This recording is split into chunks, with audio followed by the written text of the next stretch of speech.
Hi friends, మనం ఏం చేస్తున్నానో తెలుసా? ఇప్పుడు మామిడికాయ పచ్చి పులుసు. ఫస్ట్ మామిడికాయలు కుక్కర్లో పెట్టి డింగ్ డింగ్ ఒక 5 విజిల్స్ రానిచ్చాను. దాంట్లోకి ఏం చేశానో తెలుసా? ఇదేంటికో తెలుసా? పచ్చి పులుసుకి ఇదిగోండి ఉల్లిపాయలు, పచ్చిమిరపకాయలు, కొత్తిమీర.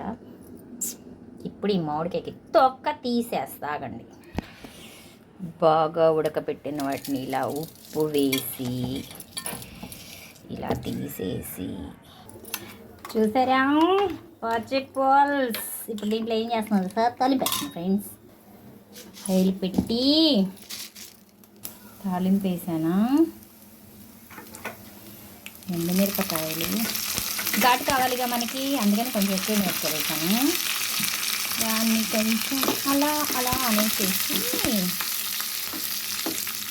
దీంట్లో పోసేసానమ్మా. ఓకే ఫ్రెండ్స్, గుమ్మలాడే మామిడికాయ పచ్చి పులుసు. నేను కొంచెం ఉప్పు చూస్తానే.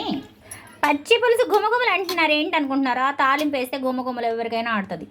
చూసారా? టేస్ట్ చూస్తున్నాను. నా పచ్చి పులుసు సూపర్, నేనైతే తింటా. ఓకేనా ఫ్రెండ్స్? బాయ్. హాయ్ ఫ్రెండ్స్, ఇప్పుడే పచ్చి పులుసు చేసుకొని నాకు బాగా ఆకలేస్తుంది. నేను తింటున్నాను, చూసుకోండి.